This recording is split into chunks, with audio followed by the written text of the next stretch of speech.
je vous fais le serment de ne jamais trahir le Congo. À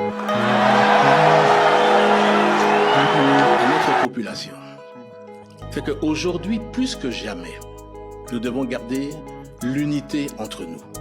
Les gens ne comprendront pas aujourd'hui ce que je suis en train de dire, mais dans quelques années, ils comprendront. La chance que nous avons aujourd'hui, c'est d'avoir ce président, Félix Tshisekedi. Pourquoi? Parce qu'il est celui qui s'est levé contre le Rwanda, contre Paul Kagame.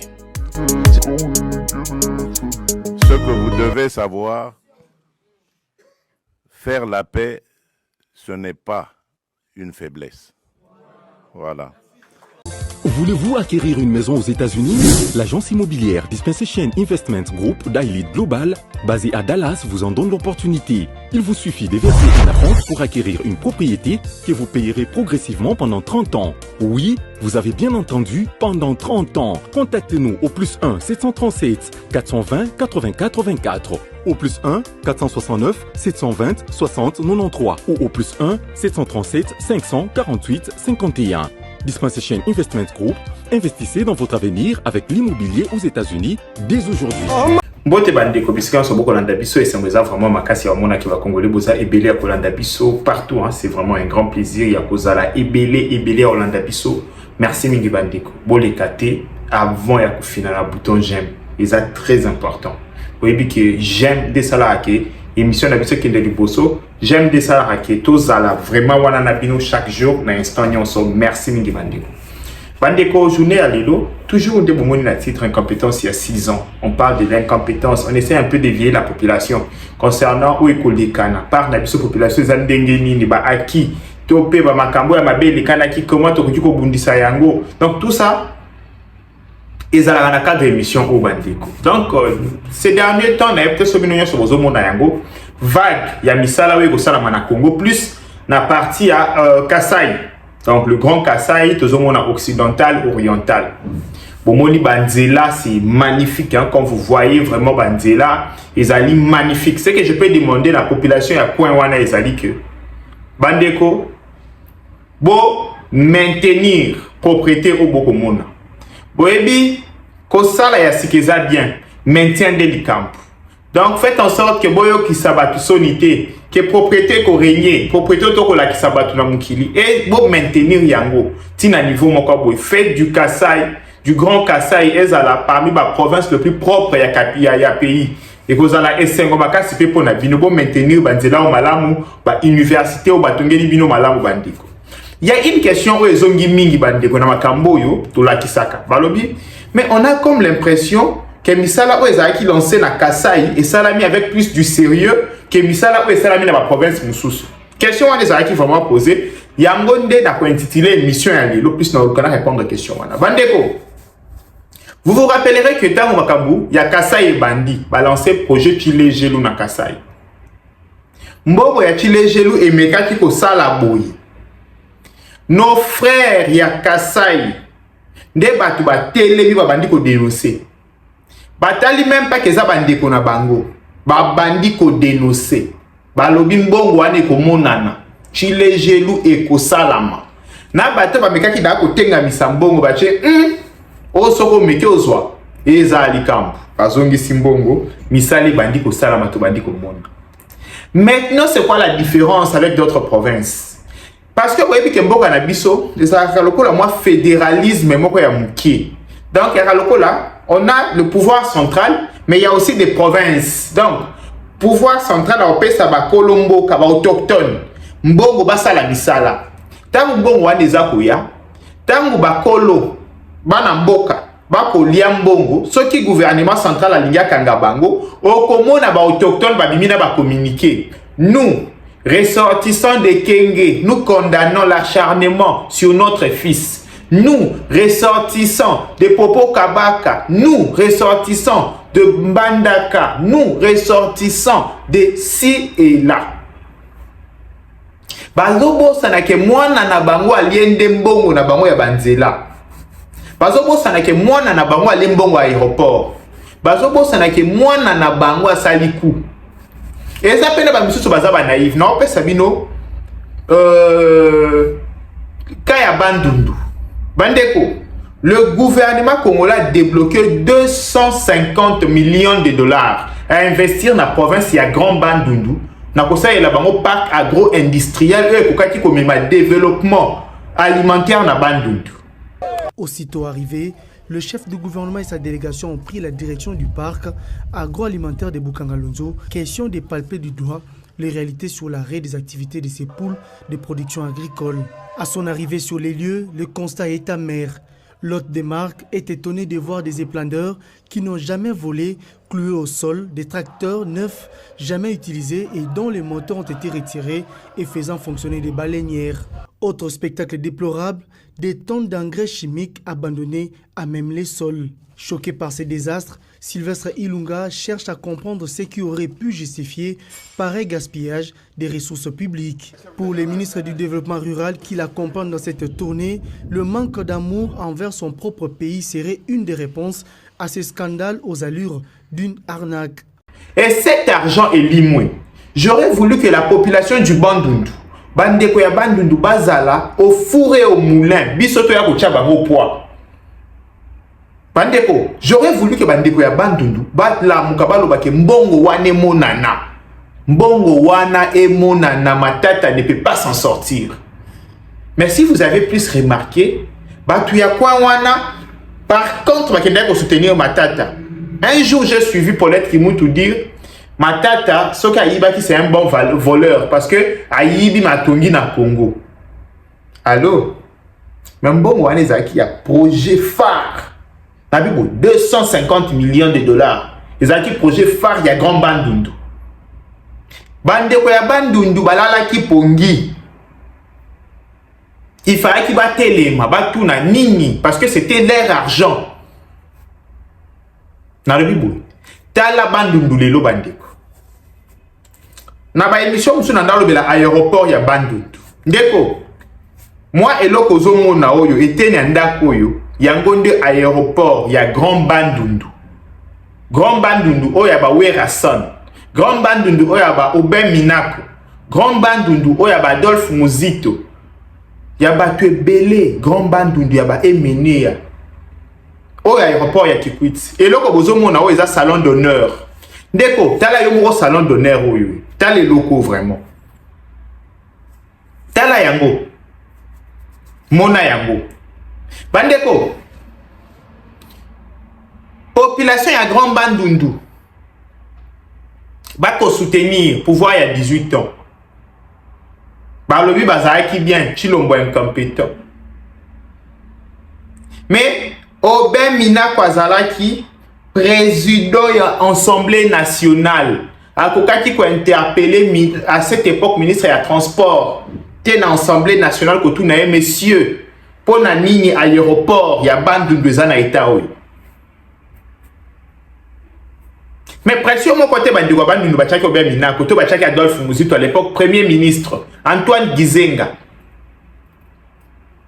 Tala bandeko. Et vous comprenez maintenant que biso moko population tozali sikoyo tant komi oyo ezali que ba yebisi bino projet moko que bakotongela bino peut-être aéroport bino moko population botelema aéroport wane tongam parce que bambongo bozo zalaka déjà débloqué na biboy bambongo bozo zalaka déjà débloqué mais pour les autres tongama te soki balingi bakanga bana ya ba province yango bo bimi bokomi ko défendre bango bozwa exemple ya ba Kasayan bandeko bozwa exemple ya ba Kasayan na tikala jamais komona nous ressortissants du Grand Kasaï, nous condamnons, nous faisons ceci par rapport à l'acharnement de notre fils.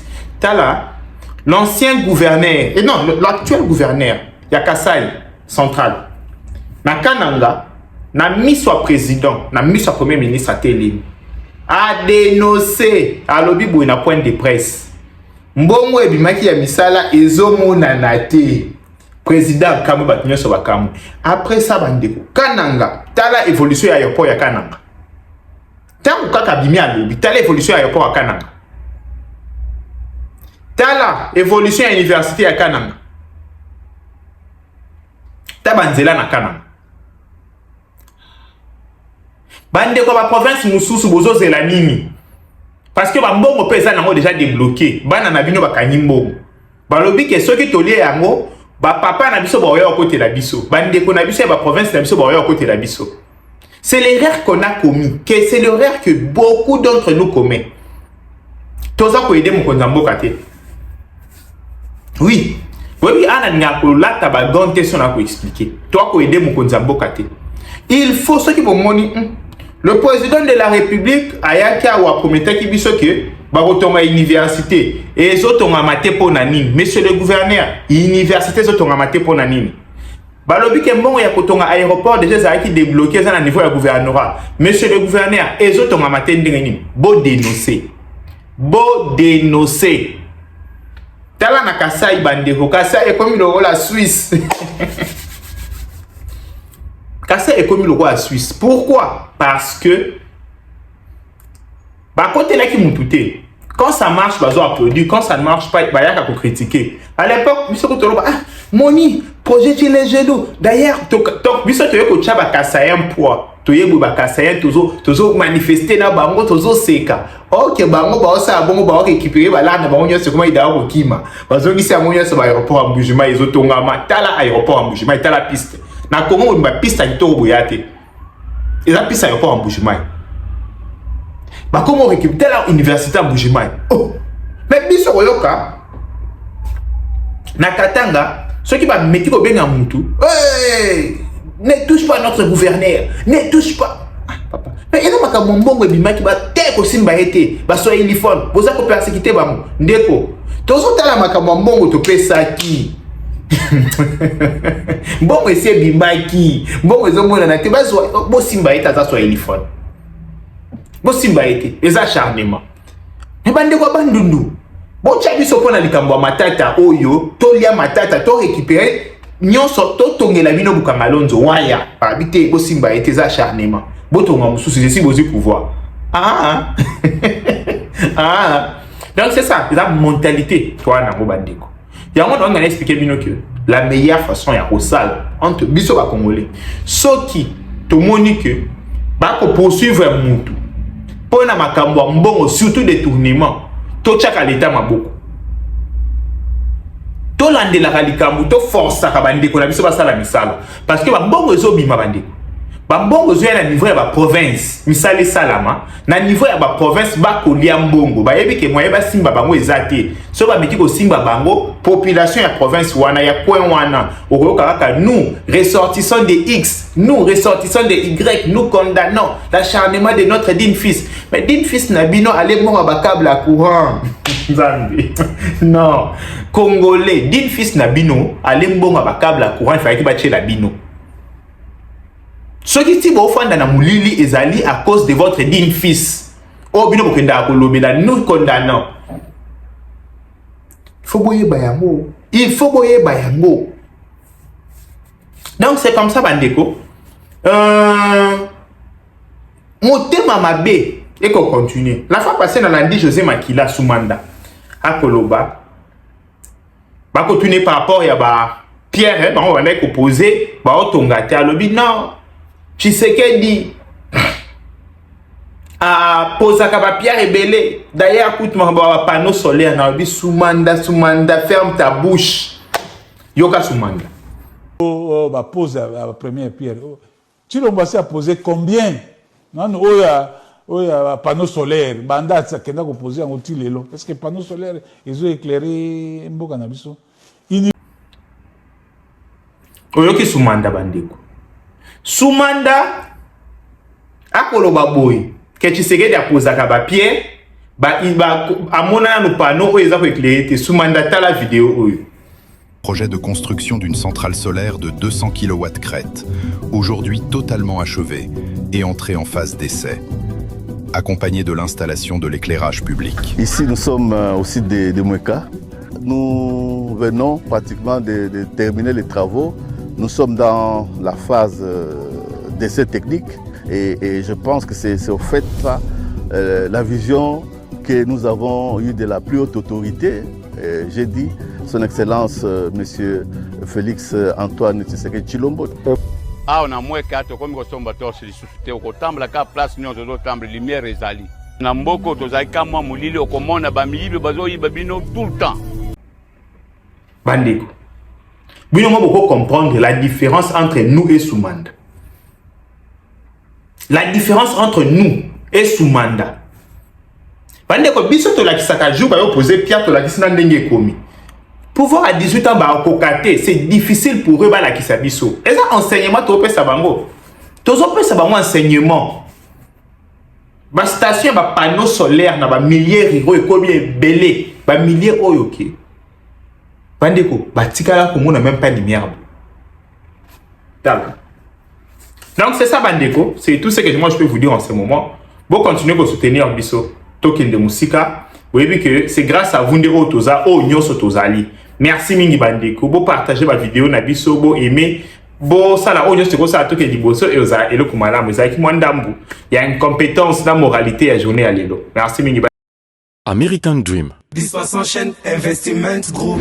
Rêve américain pour la Kosomba Lopango aux États-Unis.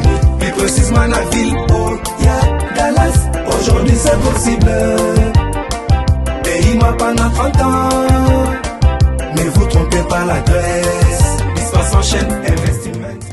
Voulez-vous acquérir une maison aux États-Unis? L'agence immobilière Dispensation Investment Group d'Elite Global, basée à Dallas, vous en donne l'opportunité. Il vous suffit de verser un acompte pour acquérir une propriété que vous payerez progressivement pendant 30 ans. Oui, vous avez bien entendu, pendant 30 ans. Contactez-nous au +1 737 420 80 84, au +1 469 720 60 93 ou au +1 737 548 51. Dispensation Investment Group, investissez dans votre avenir avec l'immobilier aux États-Unis dès aujourd'hui. Oh ma papa, ton maman lopango. Rêve américain. Venez nous contacter. Rêve américain. Tapez sur Google. Dispensation Investment Group. Na moke na komi baye. Lopango elenge. Ozala bayere elengi pou. Héritage à ban. Rêve américain. Kosomba Lopango aux États-Unis, plus précisément la ville où y'a Dallas. Aujourd'hui c'est possible. Pays moi pendant 30 ans. Ne vous trompez pas l'adresse. Dispense chaîne Investment. Lotaka Music Band International.